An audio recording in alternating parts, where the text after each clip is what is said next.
He's shot in the head. Where? Oh my God. Andy, they're going to need to get her out, mate. Which house in, Andy? This one here? Right, okay. Folks, they're doing CPR at the moment on her, so let the ambulance crew do what they need to do. Is that your mum? Yeah. Right, we don't know yet. We'll let the ambulance crew do what they need to do, all right? They're going to be doing. What did you see?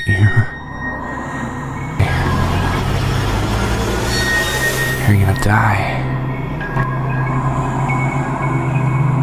I don't want to do this. Police emergency. There's a lady in the car next to me being shot. Is she alive? I don't know. Okay. That's everywhere. Cheryl, who's her name is? Hang on. Cheryl? Cheryl? Cheryl, can you hear me? She's not moving. There's nothing.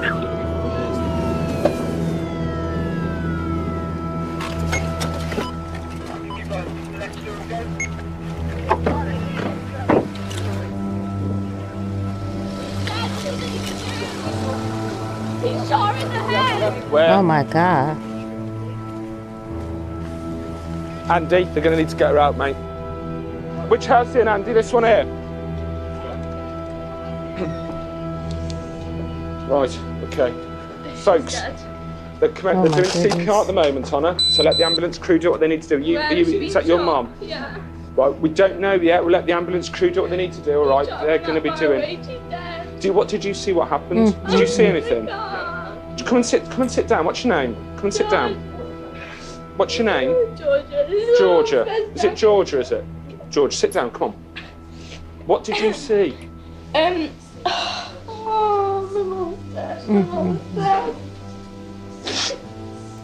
She was screaming, shouting, Jack, Jack, Jack, Jack, and she couldn't get out the car. I thought he had a spade or a sledgehammer. I didn't see it was a gun until I got round the car and he went like that.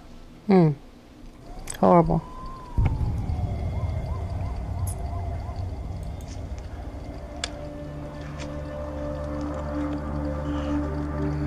Movement.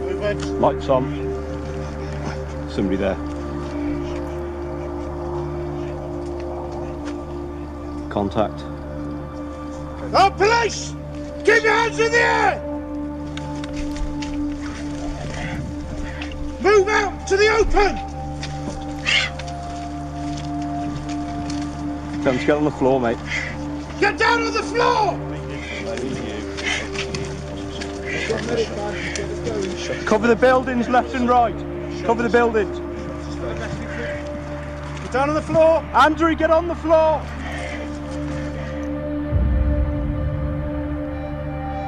Murder in the family. My goodness.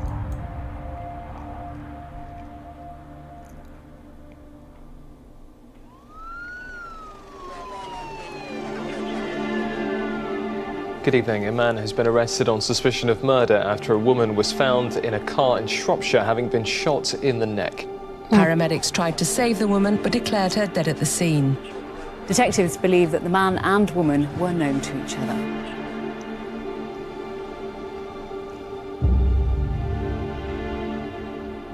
If you could just state your name for me, just for the discs. That sounds a bit weird. Oh, okay. Which one? Your first name? Georgia. Georgia, and do you have any middle names, Georgia? Yeah, May. Okay, you're 14 at the moment. Yeah. And what we're talking about here today, you okay to talk to us right now and here? Okay. Absolutely, and we discussed that outside, didn't we? You know, you've been quite adamant with us that you want to speak to us right now and just get everything done with. And that's perfect. So if at any point that it does get a little bit too much for you, okay, just let me know. And I know that it's going to be very, very difficult for you to talk about what's happened today. It's got to be done. Lose your mother at 14. I was in complete shock. All I could see on repeat was him shooting Mum over and over and over and over and over again. The police gave me the option to either do an interview that night or in the morning, and I chose to go and do it that night while everything was in my head and I knew exactly what was what. She's a 14-year-old girl. That's a really delicate thing to be doing. But we need fast time information for her to sit down and give us that account so quickly after the murder of her mother. It's just phenomenal. I have a very firm belief that there's a reason I wasn't hurt, and there's a reason I'm here to be sharing our story, to be trying to save other people's lives.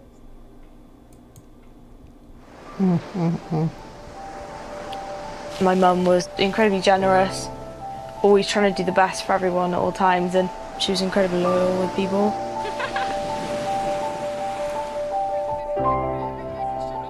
For better, for worse. For richer, for poorer. For richer, for poorer. In sickness and in health. Her first marriage with my dad didn't work out. Mum was 37 when she had me. I was her only child. She's been a good girl today. She has. Which means she'll probably be a naughty girl tonight. You're going to talk to Grandad? I'm going to talk to Grandad. Good night. Cheryl, as a daughter and as a mother, was very caring. Do you love me? Yeah. Everything that Georgia required, Cheryl provided. Even as a single mum, she worked her backside off. Go, Georgia! Woo! Good girl! We were like the A-team, you know, pretty much inseparable. Hello. When my mum met Jack, certainly we were looking for stability, but also I think Mum just wanted to be loved, to be honest.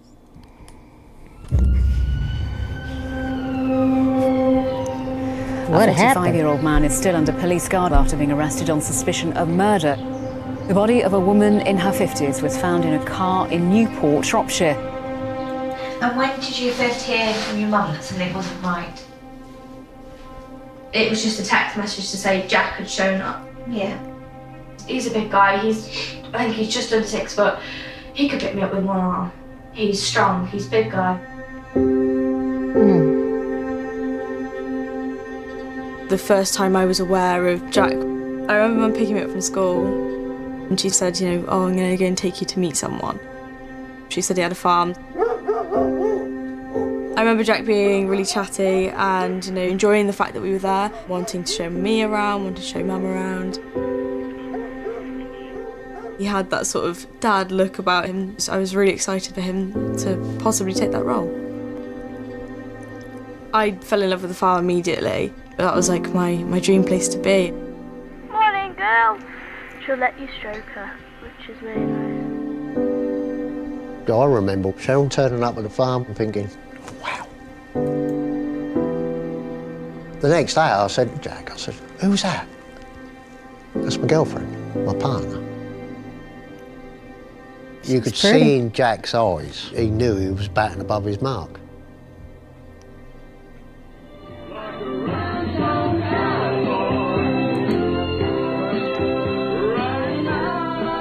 I think both my mum and I were excited to see where this relationship would go. He put in the work and the effort and the graft to win her over, and, you know, and to show Mum, you know, that he really cared.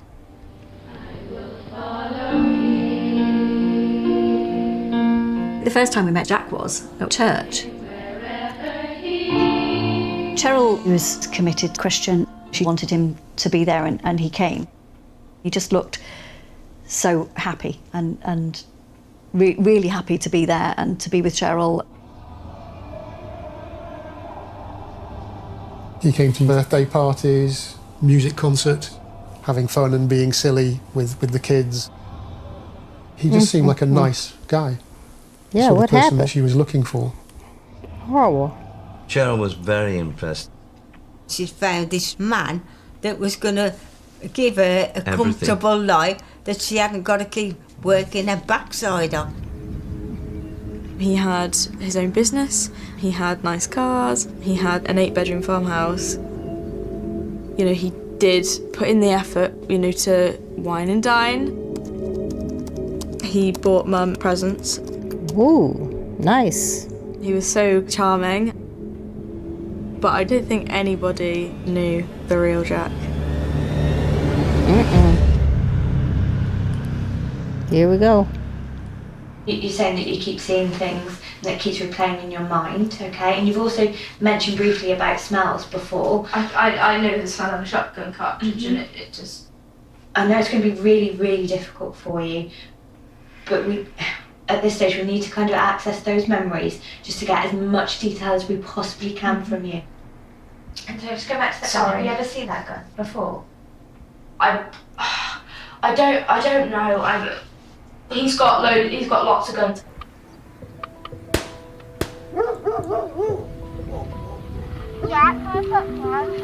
A hunter. Jack loved shooting. He used to arrange shoots. Cheryl and Georgia absolutely loved being part of that. Jack seemed really, really proud that she was portraying him in a very good light because she was such a good host.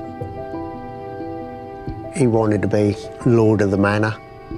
He got like a bucket list sort of thing that he needed to have to be Lord Jack. Top of the list would have been beautiful wife. Tick.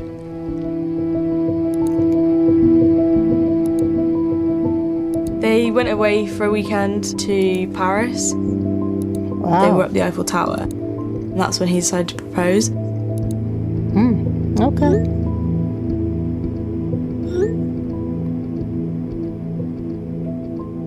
Mum was definitely happy when they got engaged. It was, what she'd wanted. I was hoping that we would really become a family.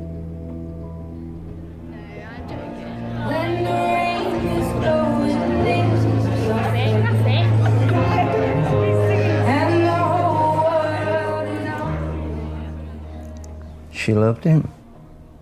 She thought the whole world was going to be changed for the better. But it didn't turn out like that. No, didn't turn out at all like that.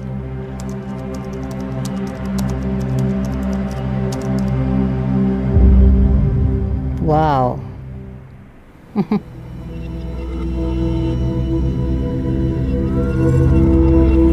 Detectives are waiting to question a man in connection with the shooting death of a woman in Newport.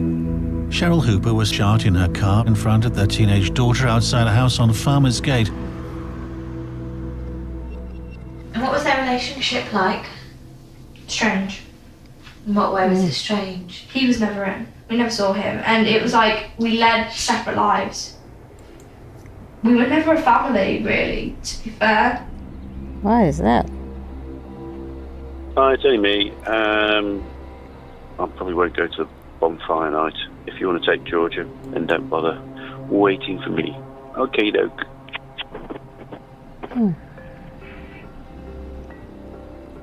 The one thing that she didn't expect was to be a lonely housewife every night, which she admitted to me she was. You said that you'd been mistreating her. In what way? Just not caring. He'd never be there. He never did any of the housework at all. He always said that was Mum's job. Mum was expected to do all the washing, all the cooking, all the cleaning. An 8-bedroom house. Mum worked 5 days a week, long hours. It completely tired her out. But she was just so desperate for some love and attention from him. Wow.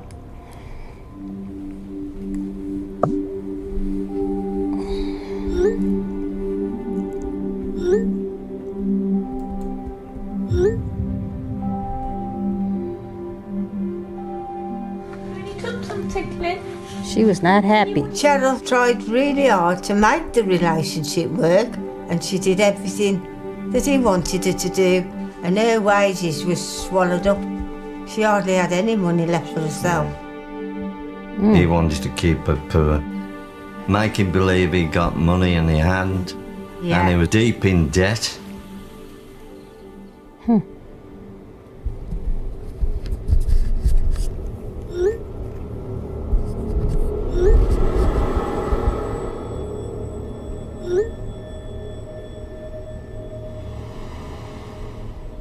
All he ever did was go out. He used to leave her and go out and get drunk and spend the money.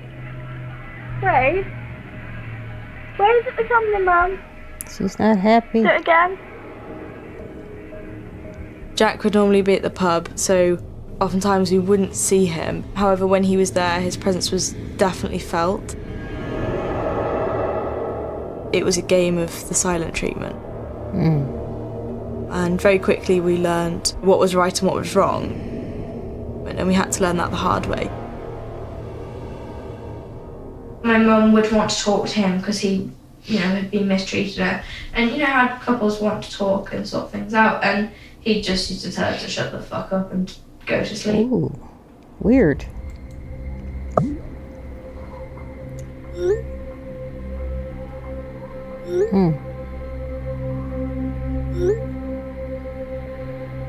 We know that Cheryl was in fear of making normal choices about what she wanted to do, because if she was to do something that Jack didn't agree with, there would be consequences. There was the 3 weeks of silence.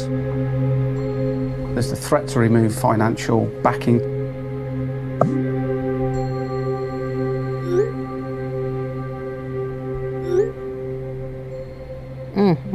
The way Jack treated Cheryl was controlling and coercive behaviour, and Cheryl was scared.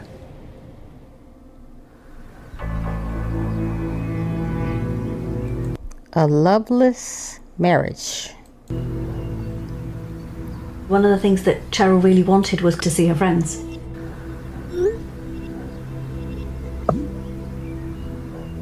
Cheryl's decided to go out with a friend, a rare occurrence for her.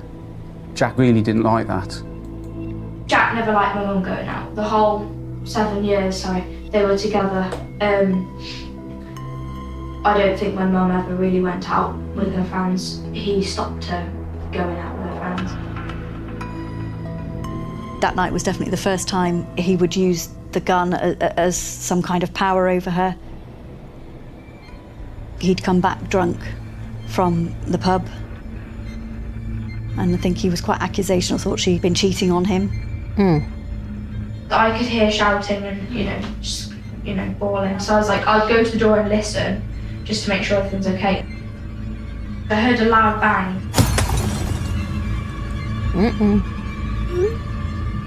He smashed the television all over the floor.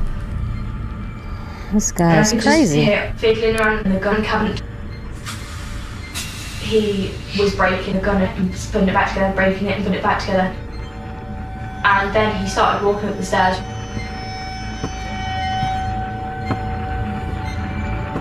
My mum just thinking, I'm dead, I'm dead, I'm dead, I'm dead, I'm dead.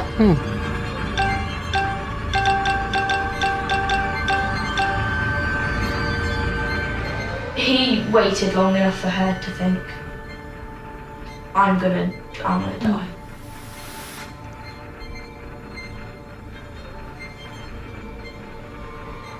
And then he left.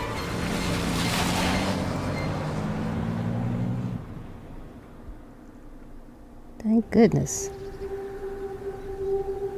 Cheryl just said, I can't live this way anymore and I've got to protect my daughter. So she left the farm. Good.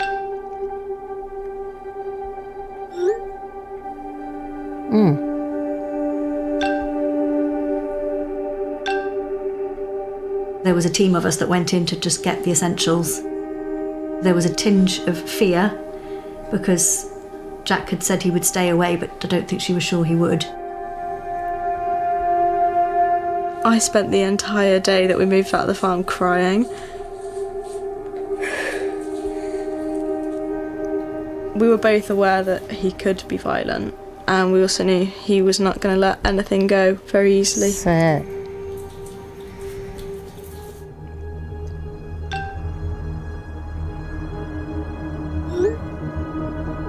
Of course. Talking about a gun.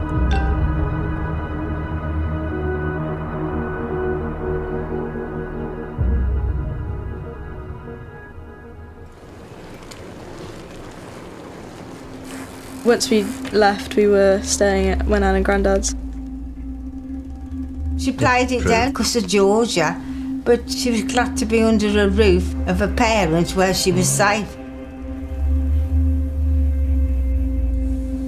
You're so vain, Mother. No, I'm showing my No. That's so vain. You're always looking at yourself. She said, I'm not going back there, I'm leaving him. And I said, good. Good. Was Jack possessive of Cheryl? Definitely. It's like a dog with a toy. If that dog loves that toy and you take it away from him, well, that's going to bite you.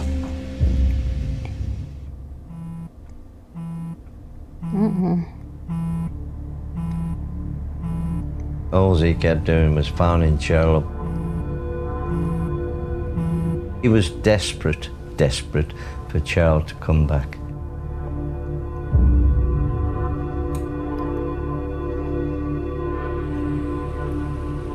Mum had disappeared in the evening. I didn't know where she'd gone. I received a call from Cheryl. Said, I'm with Jack. Oh my goodness. He was trying to kill himself.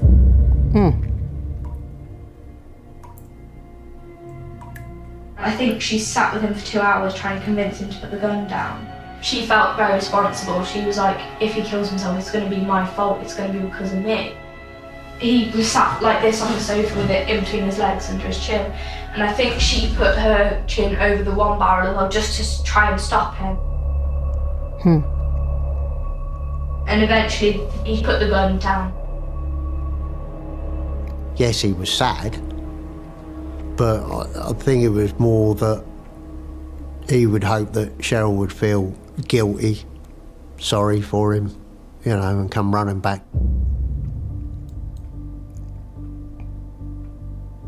Deep down she knew she was never going back. She just couldn't say that to him. She was worried about how he would react. But actually, Cheryl should have been worrying about herself and not him, because she was the one that was in danger. Exactly. He started going out more in the evenings, going out, coming back, and the times weren't pub times. You know, I came to the assumption that he was watching her. I kept hearing his engine go by. I was very much aware that he was out there keeping tabs on us. That was the start of the stalking, really. That was when things got serious. Guy is crazy. He came onto Nan and Grandad's property a few weeks ago, and he didn't even tell us, he just took her car.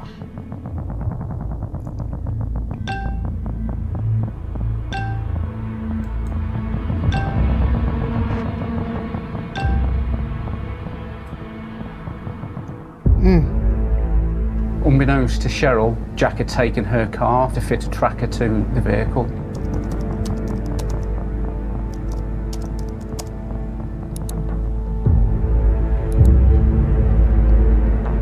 He was sick. He apologised a few days later, saying, look, you can have the car back. From that moment, Jack Hooper was able to then monitor where Cheryl was going every minute of the day.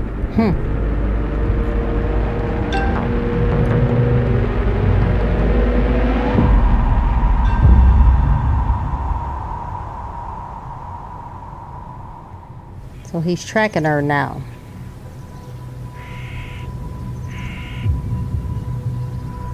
Two weeks before the murder. Control room, hello? Hi. Oh, hi there, hello. Yes, I wonder if you could help me.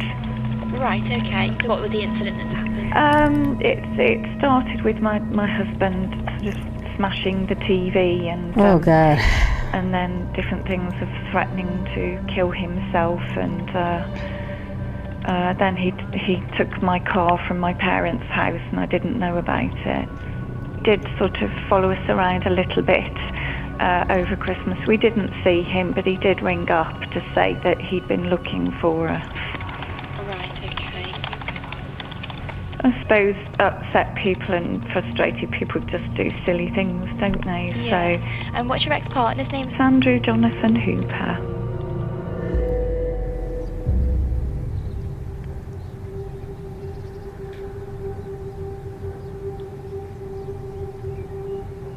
So you said about his gun licence. Do you know when that was taken off?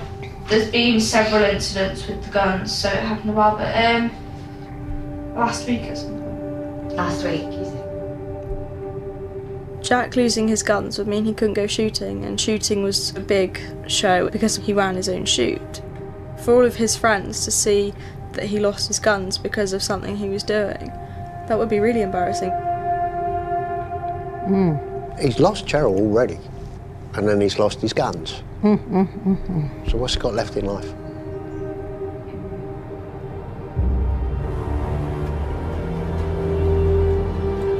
Here we go.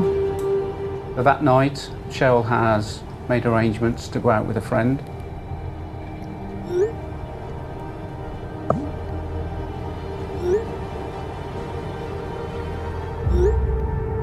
Uh-oh.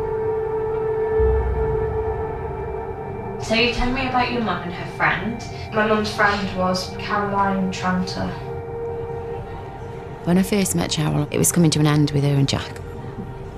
She said, I need you to come for a drink with me, I've got a friend. Really, with it being quite soon after a breakdown of a relationship, I was really excited for her to meet another man. It wasn't anything serious. I think they just leant on each other a little bit and tried to help each other through it. Yeah. Through the hard times.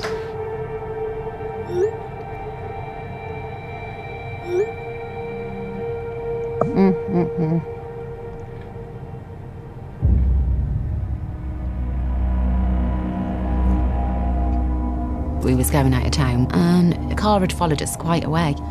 And I remember saying, Cheryl, this better not be Jack behind us. Just in kind of jest, but kind of thinking, oh, I hope it's not. She said, no, Jack won't know where we've gone. Cheryl was really happy, really happy. She said, have a Prosecco and let the Prosecco do the talking. And then we were joined by 3 men, Cheryl's friends, and we stood chatting. Uh-oh. 3 men. He ain't feeling this. Uh-oh. This strange man came in the pub. How has he found us? She got tapped on the shoulder and turned around and he was stood there and he went something along the lines of thought you'd be with him, looked at the guy because obviously he was like, he's quite controlling and he jealous, I think. Uh-oh. She said, let's take this outside, Jack. She was not scared that Jack had come in the pub. I was petrified for her. He said he was going to go and burn all my stuff. And he said, I'm going to divorce you for being unfaithful. They was outside for about 10 minutes. And then Jack left.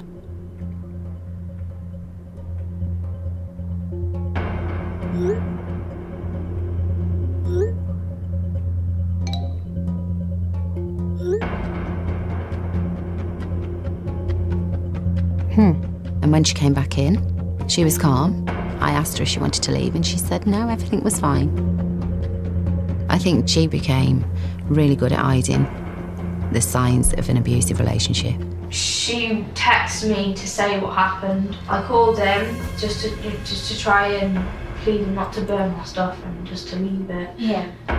Where's the room, Jack? She's giving you chance after chance. It's over, Georgia. Yeah, I know it is, and it's your fault. No, it's not. Yes, it is. If you hadn't have treated us badly, it wouldn't be over. Oh, that's what you think, Georgia. That's what I know. Wow. You're 14, you know shit. That's nice. This has been going on for a long time. It doesn't mean you have a right to track the car. It doesn't mean you have a right to burn our stuff.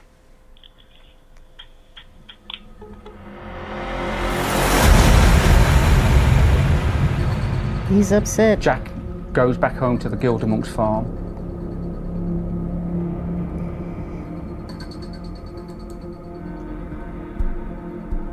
Within minutes, he's taking something from the farmhouse to place into his vehicle. It's my opinion that he's carrying a gun. Yeah, it looks like it. He then goes back in, and he's then monitoring the tracker via his computer. Cheryl phoned me up and said, Dad, Jack has followed me to the pub. I think he's put a tracker underneath my car. I said, Cheryl, go to the police now.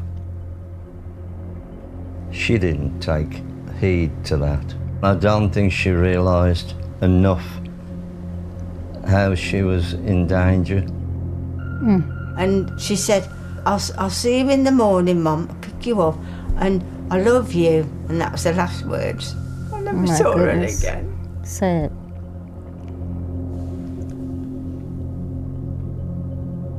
We left the pub. And I said to Cheryl, you need to get Georgia and you need to go home.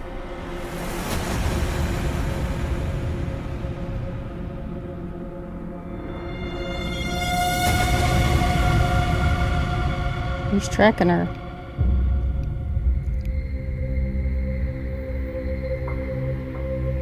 My mum picked me up and she was on the phone to him when she picked me up.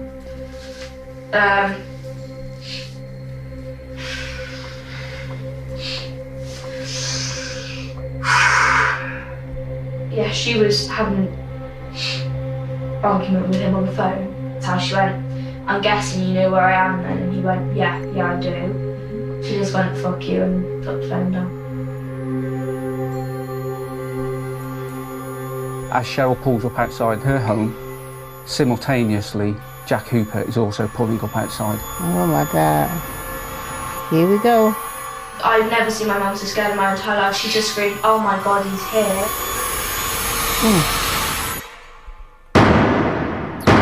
Oh my God.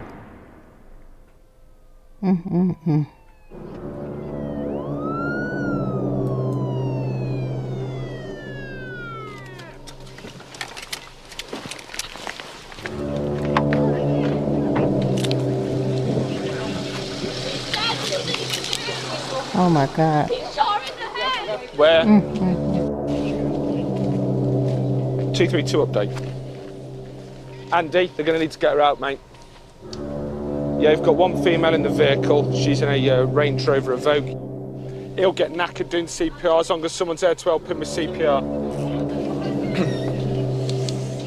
Right, okay. Folks, they're doing CPR at the moment on her, so let the ambulance crew do what they need to do. Is that your mum? Yeah. Pulled up on the drive. He pulled up in the silver Land Rover behind the car, so my mum couldn't go anywhere. He went up to the driver's window and had the gun and was banging the barrel against the glass. I didn't want to go over it. Oh, George, I know this is difficult. He was hitting the gun against the car. I thought it was a spade or something. I just thought he was going to hit her with something. I jumped out the car trying to unlock my phone. I couldn't unlock my phone. Trying to get the police to come straight away.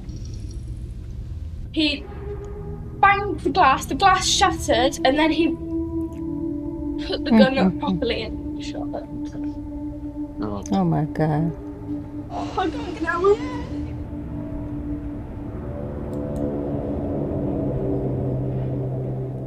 Cheryl had suffered 2 catastrophic shotgun injuries. One to her right arm and one to the neck area. There's an urgent need now to locate and arrest Hooper. He's obviously a desperate man. He's just killed his wife in cold blood. He's armed and he's dangerous. Who knows what's going through his mind? Crazy. Oh, goodness. Didn't have to be this way. Movement. Lights on. Mike, we've just had security light come on outside the property. Inside the property? Yeah, here. This light that's just come on now has literally just come on. Yeah. Yeah, come on the floor there. You happy for us to move forward? Yeah. Moving.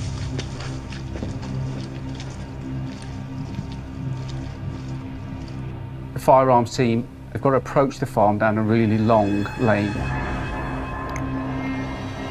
It's pitch black. They don't know where he is. He could be hidden anywhere. They know that the last thing that Mr. Hooper did was to kill his wife. And who knows what's going through his mind. Exactly. Can you get a light on that vehicle? Yeah. Somebody there. Movement. Okay. Oh, police! Keep your hands in the air! Move out to the open! Come, get on the floor, mate. Get down on the floor!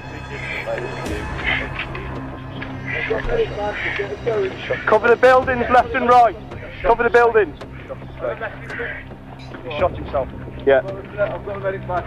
Get down on the floor! Andrew, get on the floor! Get on the floor now! Get on your knees! Andrew, get on the floor! Floor now! Someone get a med pack! I've got a med pack! Okay. His face is devastated, if I'm honest. He's clearly taken a gun to his face. And the moment that they come across him, they go from seeking his arrest to having to provide critical first aid. Get on your knees for me. Get on your knees, buddy. Kneel down. Kneel down. Andrew, kneel down for me. We're here to help. Sick, kneel man. down. Good lad. He is sick. They've got one concern, and that is to ensure that Jack Hooper survives. Okay, don't worry. Okay, can you breathe all right, Andrew?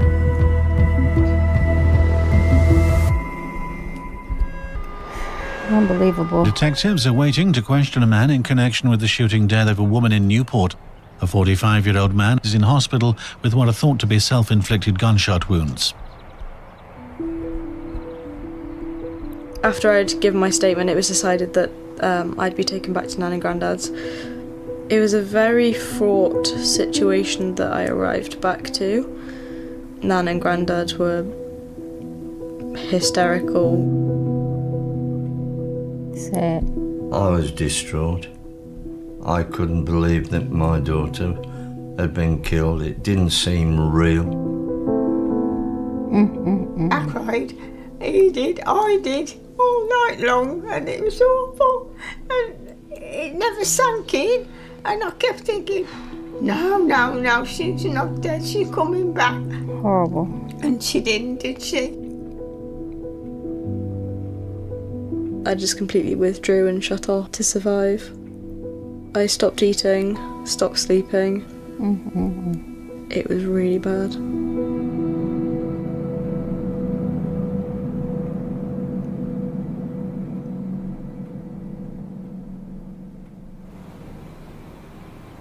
Cheryl Hooper was killed outside her home in Newport at the end of January.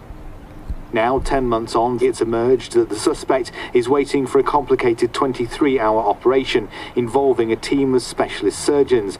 That team is still in the process of being put together. This case on the outset looked like a fairly straightforward investigation, but it was an emotional roller coaster for 18 months, full of unexpected twists and turns. Hooper, in my opinion, was banged to rights. We got a witness that shows he killed Cheryl. But by the time I get to interview Hooper, it's 10 months down the line. Recording? The police interview of Jack Hooper was extraordinary. Something that I've never done and probably will never do again in my career.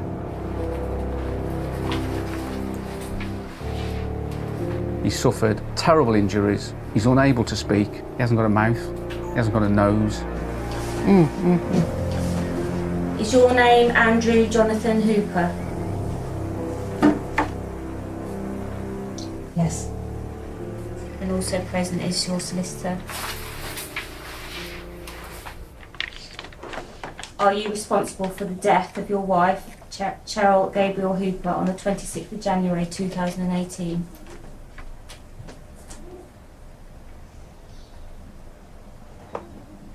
Can you be more accurate? Yes. At this stage, I'd like to introduce a prepared statement that Mr. Hooper has given to me. I was knocking the driver's door window of the Range Rover with the barrel of the gun, just to emphasise that I was upset and I suppose to scare her. And somehow the gun went off, and that's what broke the glass. I realised that both barrels had gone off, and I realised what I'd done, and I panicked and drove off. What do you mean when you say you wanted to scare her?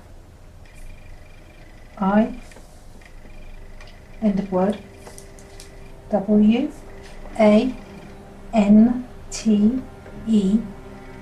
end word, wanted, T-O, end word, to M-A-K-E, end of word, make, H-E-R, end of word, her, T-H-I-N-K, end of word, think, end of sentence. I wanted to make her think. Hooper puts forward this rather bizarre account that he's only approached Cheryl with a loaded shotgun to scare her. Referring to the diagram, is that Cheryl's head? Who is believing this? That he only wanted to scare her and not kill her? Who's believing this? Yes. If you're holding the gun directly at the window, as you say, intending to break it, and you fire it,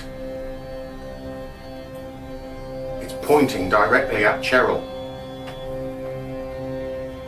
I don't understand why not then.